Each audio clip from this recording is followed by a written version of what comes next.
Hello, I'm Rodney Figueroa, Superintendent of Schools in MONROE School District. I'm standing outside the front entrance to the MONROE High School. We do have a referendum on the ballot on November 8th for a new high school on a new site.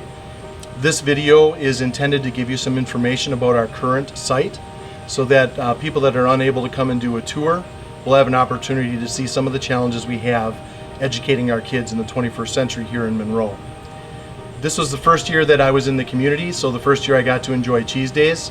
The community pride was obvious. The level of engagement for our staff and students as we participated in this event was amazing. And the level of support that the community seems to have for their younger generations and the younger generations to come that are going to lead our communities is outstanding. So I hope you enjoy this video, and if you have questions that you'll reach out to us and send those questions in, and we'll do our best to answer them.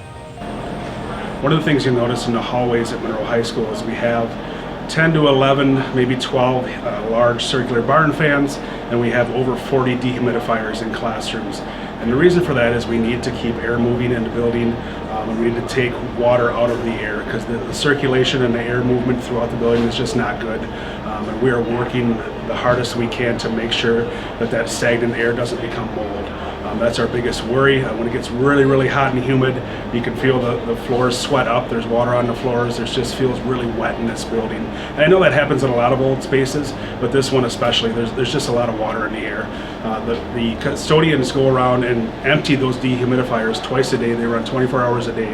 They estimate between 80 to 100 gallons of water is taken out of those dehumidifiers, out of the air in our hallways in our building every single day. One of the major challenges we have at MONROE High School is water. And one of those challenges is water running right down the foundation of our building, and it ends up in our basement in the mechanical room that you're going to see in a minute here. Also, what you're going to see is where the water is run down the walls, where it sometimes comes up out of the floor when we have the heavy rain. And in this building, when they built this way back in 1958, they had steam tunnels that carried the mechanicals, which was the pipes and the utilities and those kind of things. Now those steam tunnels are all around this building underneath it, and they fill up with water now too, and that water sits there, and you can imagine what that does to the smell in the building and just the building itself. So you're going to see all of that. What I'm showing you here are the boilers. We have 3 of them. All these boilers are over 20 years old, and the new ones are about a quarter of the size and are twice as efficient as what these are. These are not very efficient. And what we have here, this used to be the old coal room when the school was first built.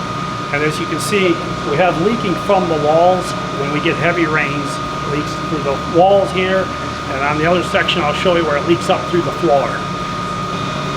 And this is the chimney, the original chimney from when they burned coal. As you can see, the trapdoor, we have a lot of water infiltration through here.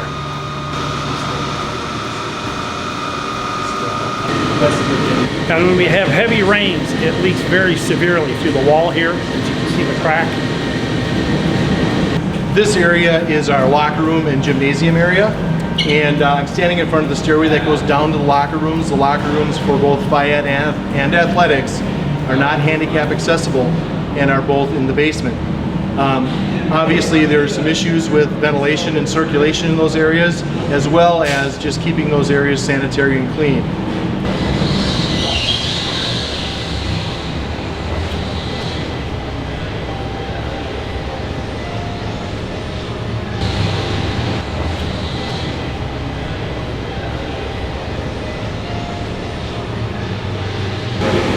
So this is the boys' shower in the locker room, and many of you may remember this, but shower facilities and modern facilities have changed over the years. Our students are now expecting a little bit more privacy, a little more comfortable facility to be able to take a shower in, and you don't find showers that are communal like this much anymore. So you'll find individual stalls and the showers where they can feel more comfortable and take showers. Because of not having that, a lot of our students choose not to take showers, which we encourage them to do so, but again, this is a facility we have for them. We're currently in our M room, which is where we have all the students eat every day. It's our commons area, it's our lobby for games and activities that we have, plays, musicals, that kind of thing. One of the things to point out in this room is it's fairly small for the amount of kids that we have. in the high school. We have 250 roughly students per lunch. We have to have 3 lunches because that's all the students that we can fit in here. The actual kitchen area itself is very small, very outdated. They don't really have room to grow. So they do an amazing job in putting out good food for all those students.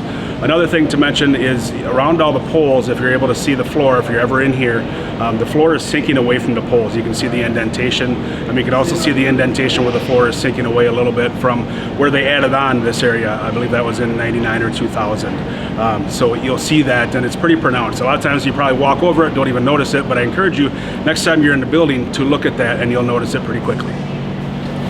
We are currently in one of our science rooms in the high school, and one of the major problems that we have here is the foundation is settling, and some of the pictures we're going to show you are pretty disturbing because the floor is actually an inch or so below the outer edge of the foundation, and it's just sinking for whatever reason. Also, we're going to show you pictures of the greenhouse that is off of our ag room that is kind of sliding away. That's my best way to describe it, sliding away from the building. Every year, the corner of the greenhouse is spreading further and further apart, so you'll be able to visibly see that as well. We're currently in our ag room, and one of the things I want to point out with this room is that it really is a pretty small space. We offer several different ag related classes out of this area.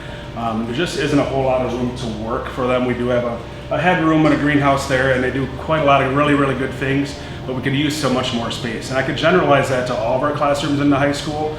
And I realized that in the past this high school was bigger, but education has changed. We really are asking our instructors to develop lessons and activities that get our students up and moving, working together, working in groups and doing team things. And the classrooms aren't conducive to that. We still have room for desk and rows like we've had for the last 30 or 40 years or even longer. So we really need more space to get students up and moving and working together.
As you've seen throughout the video, we have a number of areas of concerns in our high school.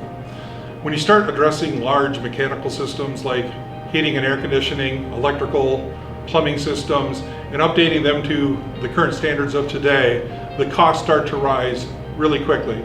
That's not to mention some of the foundation issues, the water issues, the humidity issues that we're having inside of our buildings, which you can try and mitigate, but you're never sure if they're truly going to be fixed and sound for the future to come. Add to that the fact that you have non-ADA locker rooms, you have bleacher areas that are not handicap accessible. There's a lot of things in this area that need to be addressed, and the costs of those were looked at, and the board decided that putting those kinds of funds into this facility to buy a few more years was not a good use of taxpayers' dollars, that the best use of taxpayers' dollars was to look at a new high school on a new site so that we can have a solid building to build our future off of.